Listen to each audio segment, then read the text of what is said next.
Gotta tuck you in. Thank you.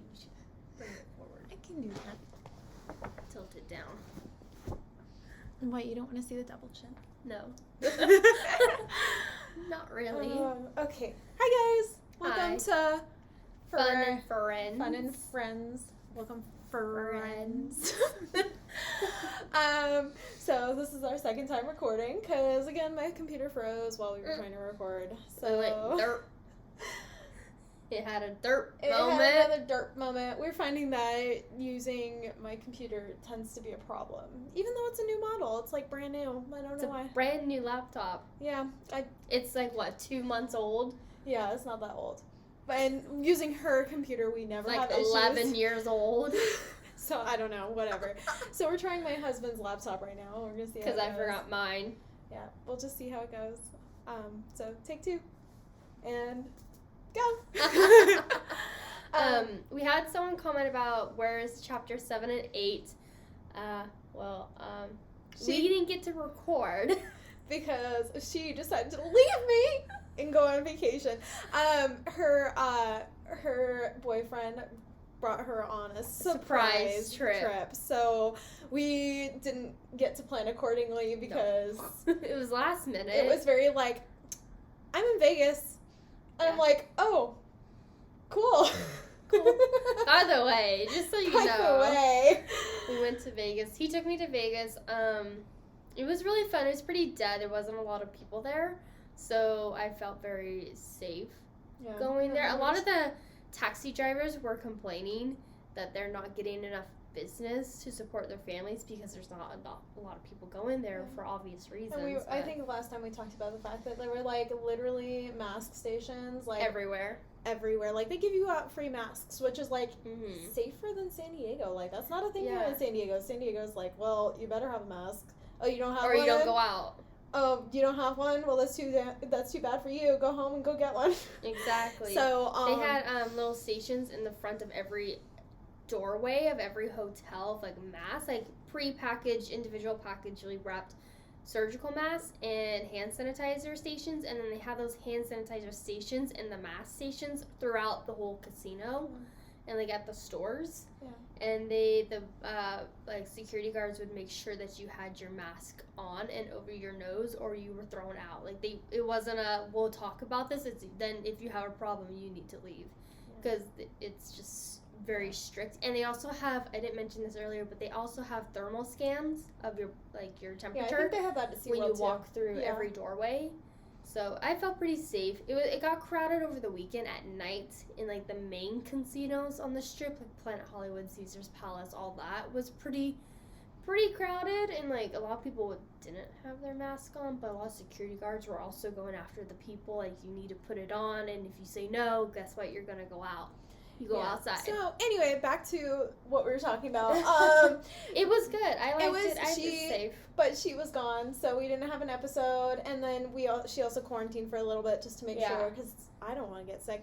She is wanted to make vaccinated. sure. I am not. So Yeah, I'm a healthcare worker, so I got vaccinated. I am in the next group to be vaccinated. So I'm waiting on it like a week or two, and I'll be there. I mean, I'll get my first dose. I won't be completely vaccinated, but. Yeah. You're fully vaccinated. I'm So fully jealous. vaccinated now, So but jealous. we still wore our mask and everything, so it was good. Now we're back here, getting ready to do chapter 7 For the second time. for the second time. This is her I'm frustrated face. This is my frustrated face. Yeah, second time. So we're literally gonna have the same conversations that we just had. Again. For the second time. Okay, Okay, let's do this. ride this rodeo. Let's ride this rodeo. Alright. Bonnie was on the dance floor, eyes shut, letting the music flow through her. When she opened her eyes for an instant, Meredith was beckoning her from the sidelines. Bonnie thrust her chin out. Oh my gosh, I'm doing it again. Mutinously. But as the gestures became more insistent, she rolled up her eyes at Raymond and obeyed. Raymond followed. Matt and Ed were behind Meredith. Matt was scowling. Ed was looking uncomfortable. Elena just left, said Meredith. It's a free country, said Bonnie. She left with Tyler Smallwood, said Meredith. At first she said Lockwood, and I was cackling because I thought it was from Pretty Little Liars. She's like, no, it's actually from the TV show. Yeah, they changed his name, so it's not Tyler Smallwood, it's Tyler Lockwood. in the show. So, like, just out of habit, I said Lockwood. Yeah, it was kind of a funny moment. Yep. Which Had to have been there. Yeah, I had to have been there. Said Meredith. Matt, are you sure you didn't hear where they were going? Matt shook his head. I'd say she deserves whatever happens, but it's my fault in a way too, he said bleakly. I guess we ought to go after her. Poor Matt. I always feel so bad for him. It's because he has a good heart. He does. And he doesn't want anyone to suffer. They just all, like, take advantage of him. They do. Elena just, like, uses him and throws him out like he used tissue. I'm like, I wouldn't want to be friends with her. Like, Matt deserves way better. Yeah, he does. He really does. Yeah. Anyways. Leave the dance, Bonnie said. She looked at Meredith, who mouthed the words, you promised. I don't believe this, she muttered savagely. I don't know how we're going to find her, said Meredith, but we'll have to try. Then she added in a strangely hesitant tone, Bonnie, you don't know where she is, do you? What? No, of course not. I've been dancing.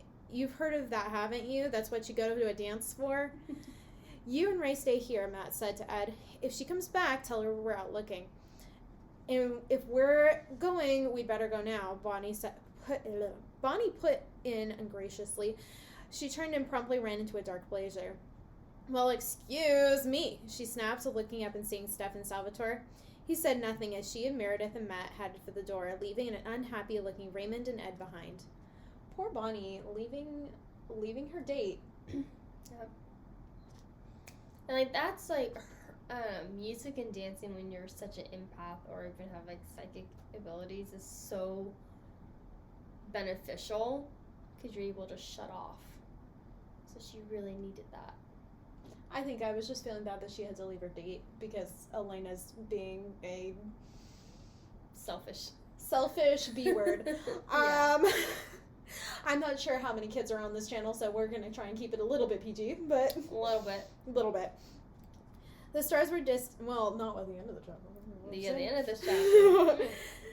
The stars were distant.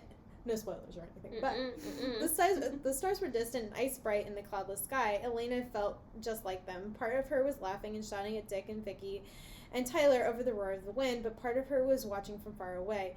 Tyler parked halfway up the hill at the ruined church, leaving his headlights on as they got out. Although there were several cars behind them when they left the school, they appeared to be the only ones who made it all the way to the cemetery. Tyler opened the trunk and pulled out a six-pack. All the more for us! He offered a beer to Elena, who shook her head, trying to ignore the sick feeling in the pit of her stomach. She felt all wrong being here, but there was no way she was going to admit that now. They climbed the flagstone path, the girls staggering in their high heels and leaning on the boys. When they reached the top, Elena gasped and Vicky let out a little scream. Something huge and red was hovering just above the horizon. It took Elena a moment to realize it was actually the moon. It was large and unrealistic as a prop in a science fiction movie, and it was a bloated mass glowed dully with an unwholesome light. Like a big rotten pumpkin, said Tyler, and he lobbed a stone at it. Elena made herself smile brightly up at him. Why don't we go inside? Vicky said, pointing a white hand at the empty hole in the church doorway. Most of the roof had fallen in, although the belfry was still intact, a tower stretching up high above them. Three of the walls were standing. The fourth was only knee-high. There were piles of rubble everywhere. A light flared by Elena's cheek, and she turned, startled to see Tyler holding a lighter. She grinned, showing strong white teeth, and said, "Wanna flick my bick?" So classy. So classy. Right on the money. Man, I'm turned on. So turned on right now from that comment. Yes, please. I don't know. What would you do? What would you do if some guy came up to you and said, "Hey, want to flick my bick?" I'd walk away with self-dignity. You'd just be like, no. Goodbye. No. Oh, no. Oh, no. Not. Mm-mm. All I have is that TikTok song in my head. Oh, no. no. Oh, no. Oh, no, no, no, no, no. That's exactly what it's playing in the head. Elena's laughter was the loudest to cover her uneasiness. She took the lighter, using it to illuminate the tube on the side of the church. It was like no other tomb in the cemetery, although her father said he'd seen similar things in England. It looked like a large stone box, big enough for 2 people, with 2 marble statues lying in repose on the lid. Thomas keeping Fell and Honoria Fell, said Tyler with a grand gesture as if introducing them. Old Thomas allegedly founded Fell's church, although actually the small woods were there at a time. My great-grandfather's great-great-grandfather, or his great-great-great-grandfather, yeah, lived in the valley by Drowning Creek. Until he got eaten by wolves, said Dick. Ow! He said as he threw back his head in a wolf imitation. Ow! Then he belched. Vicky giggled. Annoyance crossed Tyler's handsome features, but he forced a smile. Thomas and Honoria were looking kind of pale, said Vicky, still giggling. I think they need a little more color. She produced a lipstick from her purse and began to coat the white marble mouth of the woman's statue with a waxy scarlet.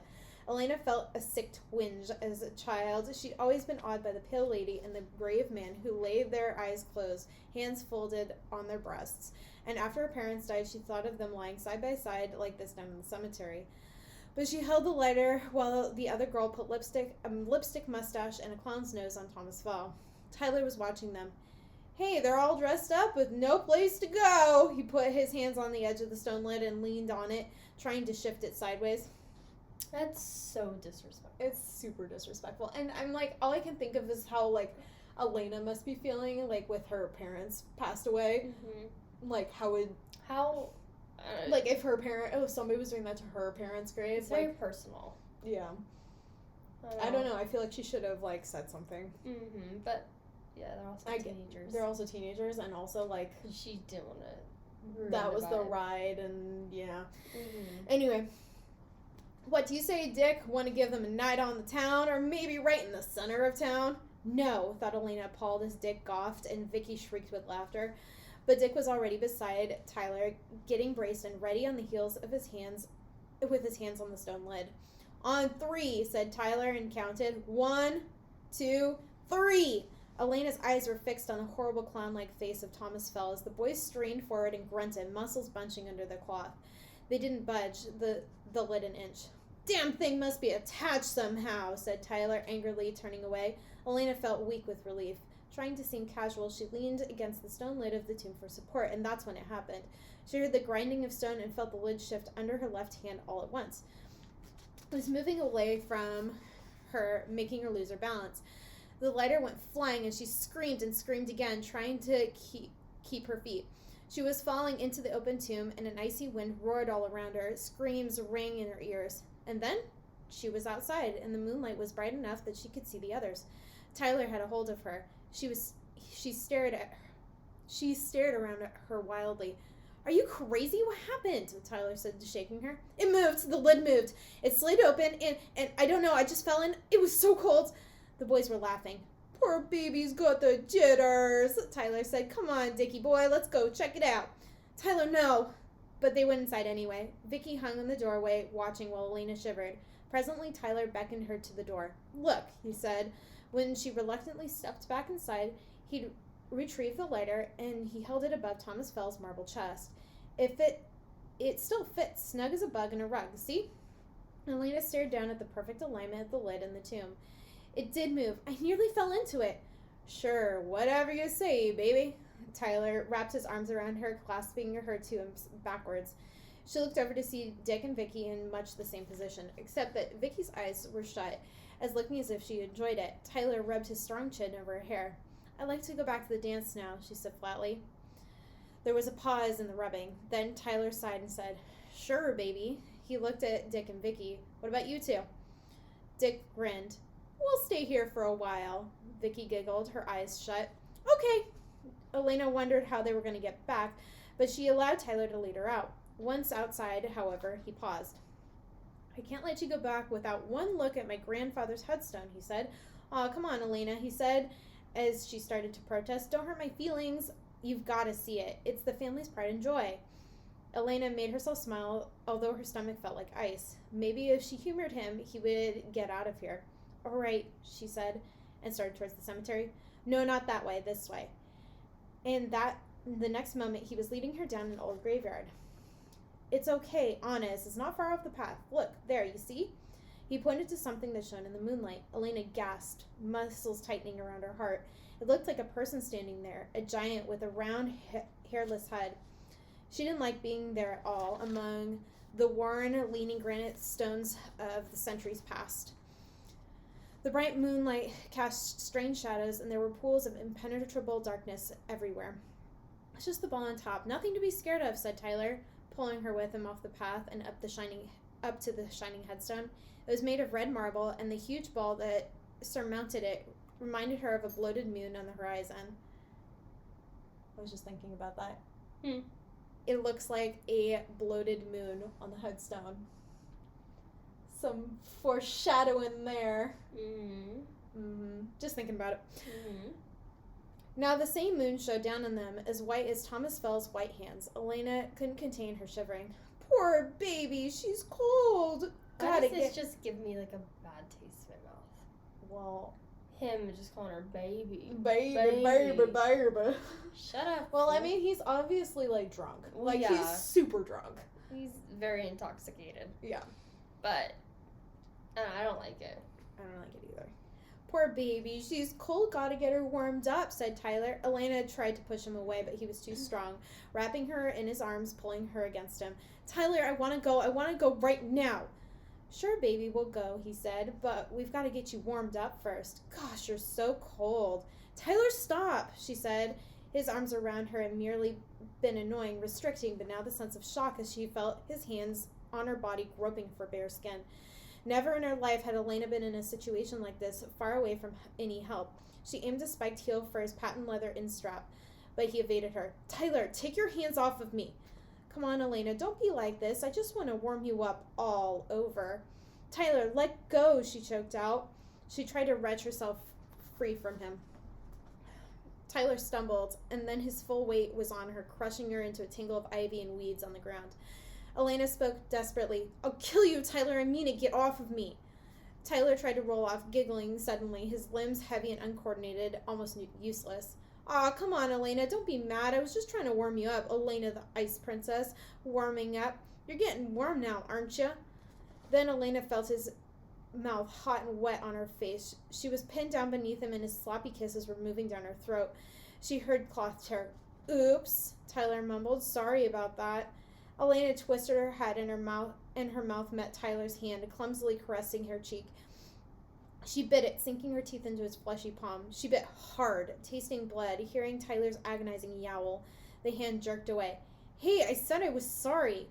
Tyler looked aggressively at his maimed hand. His face darkened as if staring at it. He clenched his hands into a fist. "This is it," Elena thought with nightmare calmness. "He's either going to knock me out or kill me." She braced herself for the blow. Stefan had resisted coming to the cemetery. Everything within him had cried out against it. The last time he'd been here had been the middle of the night with the old man. Or horror had shifted through his gut again at the memory. He would have sworn that he had not drained the man under the bridge, that he had not taken enough blood to do him harm, but everything that night after the surge of power was muddled, confused, as if there had been a surge of power at all. Perhaps it was his own imagination or even his own doing. Strange things could happen when he got out of control. He shut his eyes. When he heard the old man had been hospitalized near death, his shock had been beyond words. How could he have let himself get that far out of hand? To kill almost when he had not killed since? He wouldn't let himself think about it. Now standing there in front of the cemetery gate in the middle of the darkness, he wanted nothing so much as to turn around and go away. Go back to the dance where he'd left Caroline, that supple, sun-bronzed creature who was absolutely safe because she meant absolutely nothing to him. But he couldn't go back because Elena was in the cemetery. He could sense her, and sense her rising distress. Elena in the cemetery and in trouble, and he had to find her. So they have some kind of like psychic connection thing going on. Yeah. So interesting. Either that, I mean, they did say that he has like, they have psychic abilities. Like maybe he's like low key keeping tabs on her, like having like one door opened up here. Yeah, on one her antenna. Even make him sound like an alien. Well, I mean, kinda. He was halfway up the hill when the dizziness hit. It sent him reeling, struggling on towards the church because It was the only thing that he could keep in focus. Great waves of fog swept through his brain, and he fought to keep moving. Weak, he felt so weak, helpless against the sheer power of vertigo. He needed to go to Elena, but he was weak. He couldn't be weak. If he were to help Elena, he needed to. The church door yawned before him.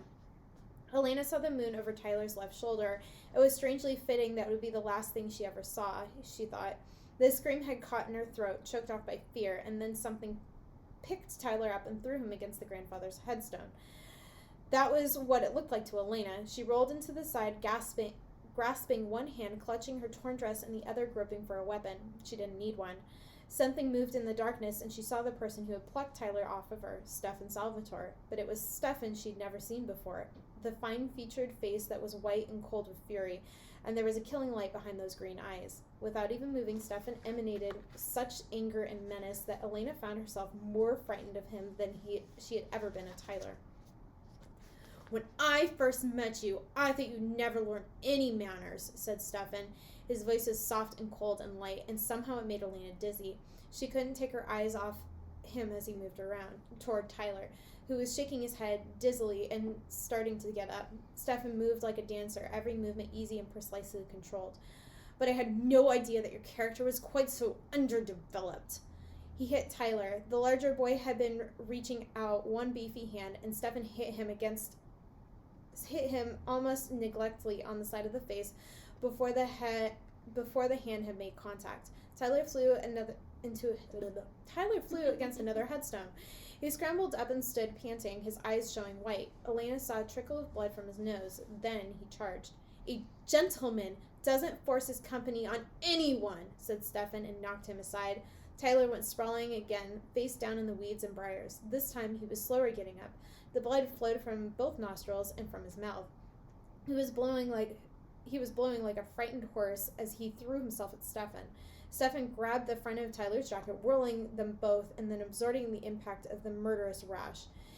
He shook Tyler twice hard with those big beefy fists, windmilled on top of it, unable to connect. Then he let Tyler drop. "He doesn't insult a woman," he said. Tyler's face was contorted, his eyes rolling, but he grabbed for Stefan's leg.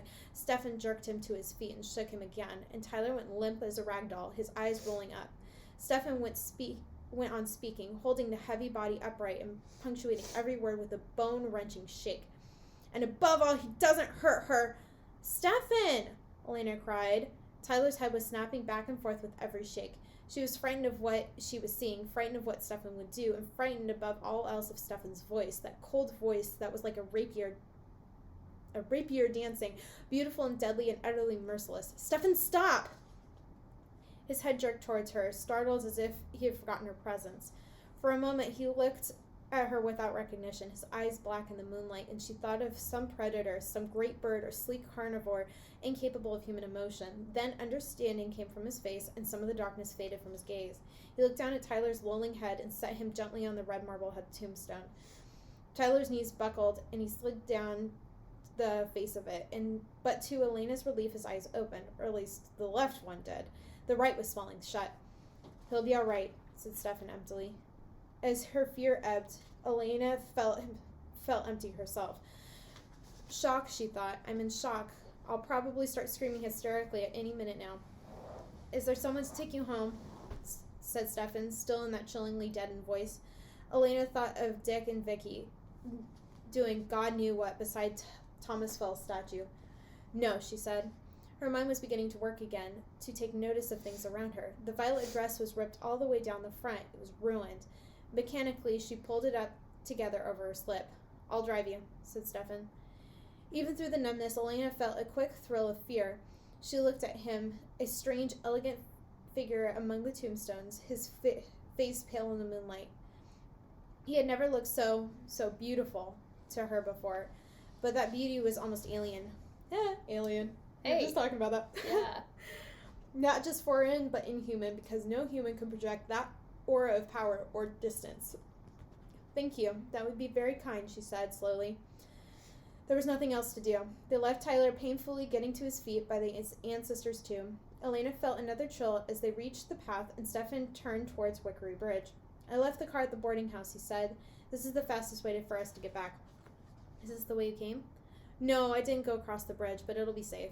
Elena believed him. Pale and silent, he walked beside her without touching, except when he took off his blazer to put it around her bare shoulders.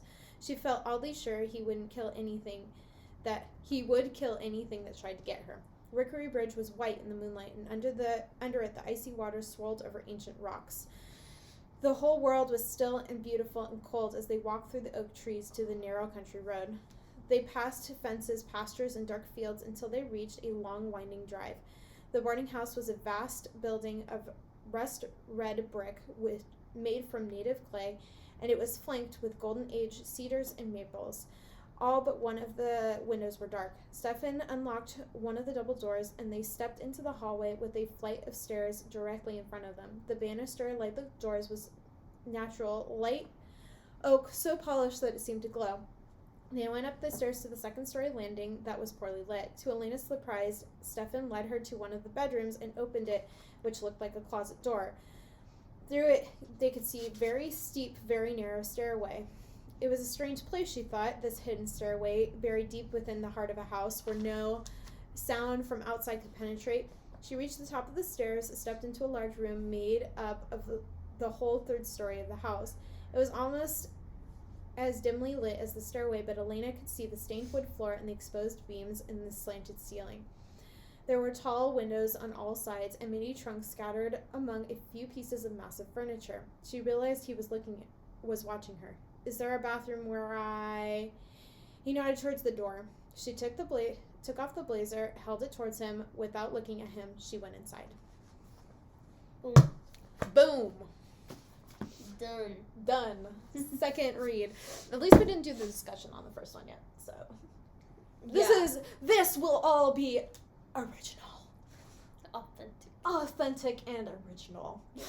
Yes. Okay. All right. Reposition. I'm gonna get a sip of my tea. You do that. Have fun. All right. Okay. Thoughts. Well, she kind of... nobody asks to be in that situation, but she kind of knew that Tyler was a sleaze bag. Yeah, and when you say, hey, let's go home or let's go out by ourselves at night, you kind of know a man is usually gonna anticipate a reward. Yes, if you know what I mean, or what she means. Not that it's okay. It's expected or okay. Yeah. It's not. There always has to be consent at all times, and that can change at any time. Yeah, but I think that she kind of wasn't thinking it through. Right. And that's what it was. She wasn't thinking it through. And she wanted to get back at Stefan so bad that she didn't even think of the consequences. Right. And she Tyler, saw red. Yeah. Is what she was seeing. And with Tyler being kind of a sleaze bag, if it was any other guy, not any other guy, but most other guys, they probably would have been like, okay, like, whatever. Let's go home. If it was Matt. He would have been like, okay, let's go home. But yeah, Tyler is kind of a sleaze bag. So ill intentions is what he has. Yes. He's just a horny teenage boy who was drunk. Yeah, which doesn't you could tell he was super drunk. Like he was like, they were defacing like gravestones and like vandalizing. Yeah. Oh. Yeah. He's just a kid who wants attention but doesn't know how to, but wants to be manly, like what's considered masculine, but he's not. He's acting out in child behavior because he's probably not getting the love that he needs at home or the appropriate amount of attention somewhere else. And I'm wondering if we'll learn more about him later. I think we will. If he is anything like Tyler Lockwood from the TV show, there's a lot of backstory that goes on with his character arc, and I think that it is similar if I remember right. Yeah. Especially with all of these hints at moon culture and wolves. Yeah.